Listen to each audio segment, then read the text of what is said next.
자, 앞에 강의에 이어서 우리 개발행위 허가 절차부터 보겠습니다. 앞에 강의는 우리 허가 대상을 보셨죠?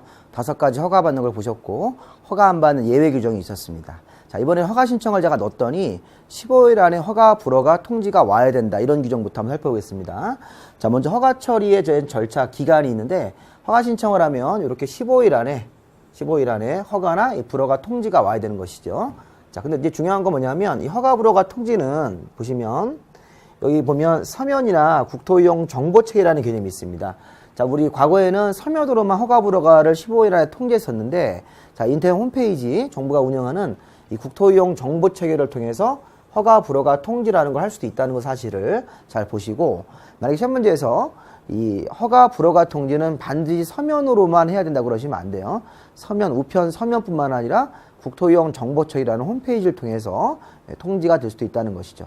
자, 조금 심한 내용이 하나 있는데 15일을 계산할 때 허가권자가 내부적으로 다른 관청과 업무 협의하거나 심의하는 기간이 있으면 그거를 제외하고 15일이 되는 겁니다. 그래서 우리가 협의나 심의 기간이 만약에 한 20일이 있다면 그것까지 포함하면 경우에 따라서는 35일이 될 수도 있다는 사실도 한번 생각해 보시죠. 자, 15일 안에 허가 불허가 통지를 해줘야 되는데 그 15일을 계산할 때 허가권자가 내부적으로 협의나 심의하는 기간이 있을 때는 그거를 제외하고 15일을 계산하기 때문에 실제는 협의 심의 기간이 한 20일이 있다면 그것까지 포함이 되면 35일이 걸릴 수도 있다는 겁니다. 자, 만약에 시험 문제에서 15일을 계산할 때 협의나 심의 기간을 포함해서 15일이다 그러시면 안 돼요. 항상 제외하고 15일이라는 사실을 기억을 하시 바랍니다. 자, 그 다음에는 조경 등의 조건부허가라는 게 있어요.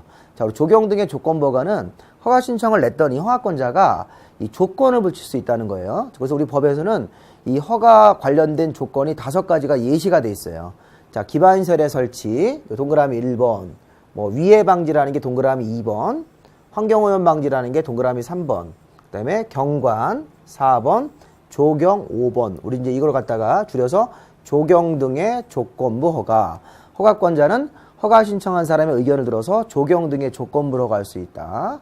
자, 게다가 조건부 허가하면서 조건 이행이 못 미뤄오면 이행보증금도 예치하게 할 수 있다는 거예요. 자, 조건부를 허가할 수도 있고 조건 이행을 담보하기 위해서 일정한 사유에 해당되면 이행보증금도 예치하게 할 수 있습니다. 자, 우리 이행보증금은 이 조경 등의 조건부 허가를 하면서 동시에 법정된 사유가 또 있습니다. 이행보증금 예치 사유가 있는데 그 중에 하나가 맞으면 자, 이행보증금을 예치하게 할 수 있다. 자, 이행보증금은 예치하게 하여야 한다가 아니라 할 수 있다로 시험 문제 한번 나왔었어요. 자, 이행보증금은 얼마 냅니까? 총 공사비의 20% 이내 범위 안에서 이행보증금이 산정되는 것입니다. 자, 이행보증금 납부 방법은 현금으로 납입하는 게 원칙으로 하되 경우에 따라서는 이 보증서로 대신할 수도 있다. 자, 이행보증금은 언제 반환됩니까? 자, 조건 이행을 잘 마치고 이 준공검사라는 게 또 나오셔야 돼요. 자, 만약에 제가 토석채취라는 개발행위 허가받아가지고 토석채취를 완료했어요. 그러면 조경 같은 조건부를 또 조건 이행까지 했습니다. 그 다음에 준공검사예요.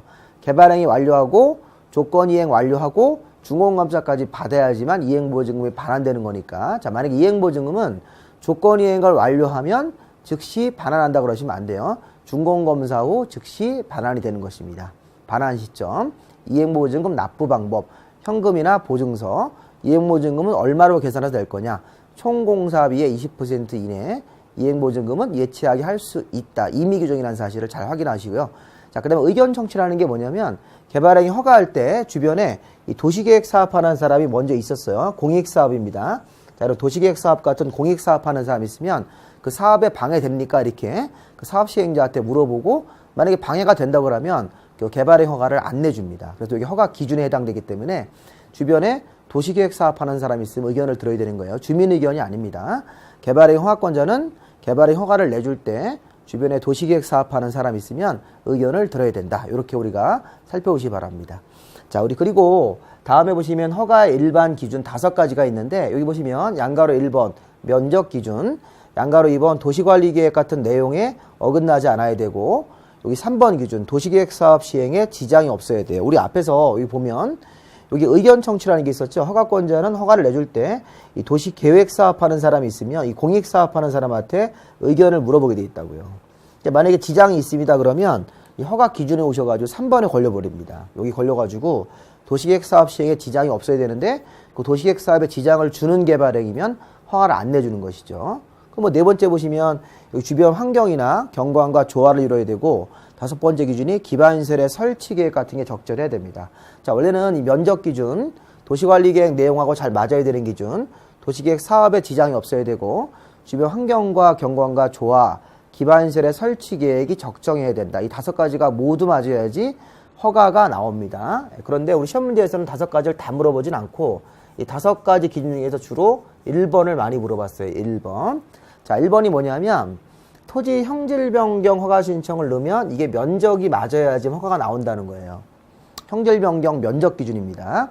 개발행위 허가 중에서 토지 형질 변경은 여기 보시면 1, 3호, 3, 4호 우리 수업 시간에 1, 3호, 3, 4호 단위가 만만천, 만만천 이렇게 외웠었어요. 자, 물론 제곱미터 미만입니다.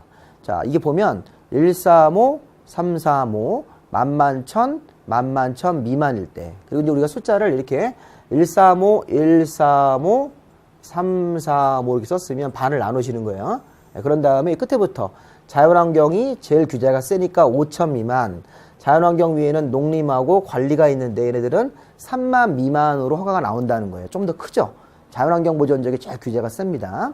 자, 요 위에 지역은 도시지역인데요. 도시지역은 주거, 상업은 항상 같이 다녀요. 중어, 사업은 1만 미만, 공업지역은 3만 미만, 그 다음에 녹지지역이 자, 보존녹지로 한 번 더 나눠서 보존녹지만 5천이고요. 자연녹지나 생산녹지는 여기 1만으로 가 있죠. 자연녹지나 생산녹지는 1만 미만이니까 그거를 잘 구별하셨다가 자, 숫자 외우시는 건 나중에 하셔도 돼요. 그런데 우리가 1, 3호, 3, 3호, 만만천, 만만천 미만이라는 것은 토지 형질 변경을 냈을 때 요 기준 면적 미만이면 허가를 받을 수 있고요. 요 기준 면적 이상으로 허가 신청을 내면 허가가 안 나온다는 사실을 잘 구분하셔가지고 토지 형질 변경 숫자를 한번 이렇게 눈에 한번 쓱 보세요.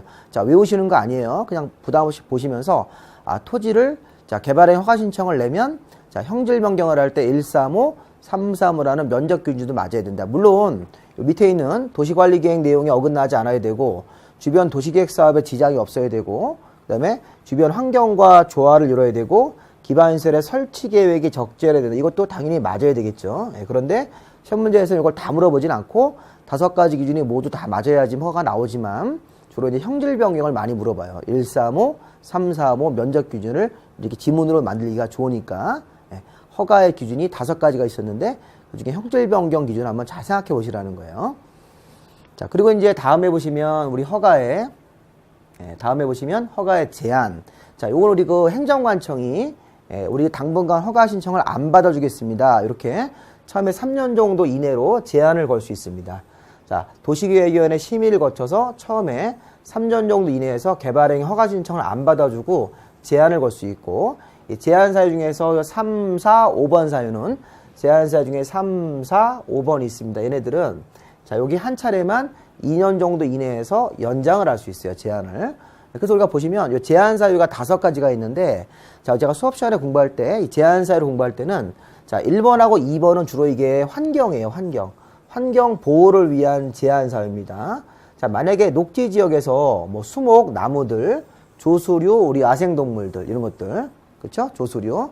그다음에 우량농지 같은 게 있어요. 이런 것들이 개발행위 허가를 내줘서 하면 개발행위를 하면 이 보전에 지장이 있습니다. 그럼 환경보호, 그다음에 주변의 환경이라든가 경관 이런 거, 미관, 문화재란 말이 나와도 얘네들을 보존할 가치가 있으면 주변의 환경보호 목적이기 때문에 자, 3년 정도 이내로 제한을 하고 연장은 안 되겠네요. 연장은 요거 3, 4, 5번만. 자, 요 3, 4, 5번은 환경보호 목적이 아니기 때문에 연장이 가능합니다. 얘네들은. 그래서 1, 2번에 수목, 조수료, 우량농지, 주변의 환경, 경관, 미관 이런 말이 나오면 허가를 처음에 3년 정도까지만 제한을 해요. 최대 3년 이내이기 때문에 심의를 거쳐서 자, 연장이 안 됩니다. 근데 3, 4, 5번 같은 사유는 행정관청의 내부 업무라든가 앞으로 이제 기반시설의 설치 같은 것들을 할 지역이기 때문에 허가 신청을 당분간 제한하겠다 이런 뜻이에요. 자, 여기 3번 볼까요? 행정관청이 도시기본계획이나 도시관리계획을 현재 수립하고 있는 지역이다. 이런 계획을 수립하고 있는 지역이고 이 계획이 결정되면 앞으로 허가 기준 같은 게 많이 바뀐다는 거예요. 그럼 행정관청이 내부적으로 어떤 기준을 바꿀 예정이니까 허가 기준이 새로 바뀌고 그 계획이 결정될 때까지는 기다리라는 거예요. 허가 신청하지 말고. 그래서 얘네들은 처음에 3년 정도 이내로 제한할 수 있고 2년 정도 이내에서 연장할 수도 있습니다. 그리고 이제 4번에 이 지구단위계획구역이 지정되면 아까 우리 3년 안에 지구단위계획 결정하고 또 지구단위계획 결정되면 거기에 따라서 기반시설에 배치가 들어가셔야 돼요. 그래서 이제 앞으로 기반시설 앞으로 만들 적이기 때문에 지구단위계획구역 지정되면 앞으로 지구단위계획 결정 나오는데 3년 정도 걸릴 수 있고 또 기반시설에 설치가 들어가야 되는 거니까 그런 기간을 감안해서 최대 5년까지 제한할 수 있고 5번에 기반시설 부담구역도 앞으로 기반시설의 설치 계획을 만들어서 기반시설을 만들기로 예정이 돼 있는 지역이니까 기반시설이 될 때까지는 허가를 최대 5년까지 제한할 수 있다. 그래서 제한 사유는 자 1, 2, 3, 4, 5번이 있는데 연장되는 거는 3, 4, 5번만 연장이 가능합니다. 네, 그래서 이거는 환경보호 목적, 환경보호 목적이 아닐 때는 자 주의할 점은 이 제한을 처음에 제한할 때 3년 이내로 제한할 때는 심의를 거치는데 연장을 할 때는 심의가 필요 없다는 사실도 꼭 기억하셔야 돼요. 연장을 할 때는 요 3, 4, 5번 제한을 연장할 때는 심의는 필요 없다. 처음에 제한할 때는 심의를 거치고 이렇게 해서 우리가 제한 사유까지 살펴보셨습니다. 자 그리고 이제 뒤에 가보시면 준공검사는 이렇게 세 가지만 받는 거예요. 개발행위 완료하고 건물의 건축, 공작물 설치, 토지 형질 변경, 이 토석 채취만 준공검사를 받고 자 물건의 적재하고 토지 분할은 준공검사를 받지 않습니다. 자 무허가로 개발행위하면 또는 허가받은 내용과 다르게 개발행위하면 3년 이하의 징역 3천만 원 벌금이니까 아까 우리 지구단위계획 위반했을 때랑 좀 다르죠. 자 이게 더 중한 처벌로 들어가는 것입니다. 자 이렇게 마무리 하시면 되겠고요. 자 우리 문제 한번 볼까요? 자 우리 도시계획 사업은 아까 우리 공익사업이니까 이 개발행위 하더라도 뭐 건물을 지을 때 사이즈 관계없어요. 자 무조건 허가를 받지 않습니다. 틀렸습니다. 허가를 받아야 된다. 요거 X예요. 허가를 받지 않죠. 도시계획 사업은 공익사업이니까 이 규모에 상관없이 건물을 짓거나 공작물 설치할 때 허가를 받는 대상이 아니다. 이렇게 하셔야 되겠습니다. 자, 농림지역에서는 육상, 어류, 양식장. 자, 우리가 좀 전에 어업용 비닐하우스, 자, 어업용 비닐하우스가 원래 허가를 안 받는 거지만 육상, 어류, 양식장은 안 받는 비닐하우스에서 제외가 됐기 때문에 육상, 어류, 양식장용, 어업용 비닐하우스는 허가를 받아야 된다. 자, 받아야 되는데 받지 아니하고 이것도 틀렸네요. 육상, 어류, 양식장용 비닐하우스는 허가를 받아야 되는 개발행위라고 시험 문제에서 2번 출제가 됐습니다. 자, 그리고 관리지역에서 허가의 규모, 아까 우리 관리지역에서는 개발행위 허가의 규모라는 게 아까 우리 135, 335를 말하는 토지 형질 변경 규모이기 때문에 요 상하는 5만 틀렸죠? 자, 3만 제곱미터, 요거 미만으로 봐야 돼. 3만 제곱미터 미만이니까 이 상하는 3만 제곱미터로 봐야 되겠습니다.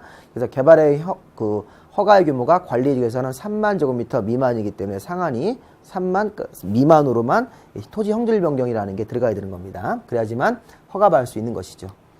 자, 마무리 한번 다시 한번 정리 한번 해볼게요. 자, 개발행위 허가 대상은 5가지가 있었어요. 원칙적으로. 그래서 허가만 5가지를 우리 건물 짓고 녹관자에서 물건 쌓고 토지 형질 변경, 토석 채취, 토지 분할인데 허가 안 받는 행위를 한번 빼보셔야 되겠습니다. 자, 그리고 허가 절차 아까 15일 안에 허가 불허가, 조경 등의 조건부 허가, 이행보증금도 예차하게 할 수 있다. 자, 그리고 자, 우리 허가의 기준은 총 5가지 일반 기준이 있었는데 그 중에 토지 형질 변경 면적 기준이 중요하죠. 135, 335. 그리고 자, 개발행 허가 제한 사유가 5가지가 있었는데 뭐 1, 2번처럼 환경보호는 최대 3년까지만, 그다음에 3, 4, 5번 같은 경우는 연장도 가능하기 때문에 5년까지 제한할 수 있다. 큰 틀만 잡아놓으시기 바랍니다. 자, 마무리 준공검사 예상 3가지 이렇게 있었으니까 살펴보시고요. 자, 우리 다음 강의는 국토계획법 마지막 강의로서 요 개발행위에 따른 기반시설의 설치로 개발밀도관리구역, 기반시설 부담구역, 자, 개발밀도관리구역이나 기반시설 부담구역 설명을 드리도록 하겠습니다. 자, 이렇게 하셔서 자, 다음 강의에서 우리 마지막 국토계획법 마무리를 짓겠습니다. 자, 수고하셨습니다.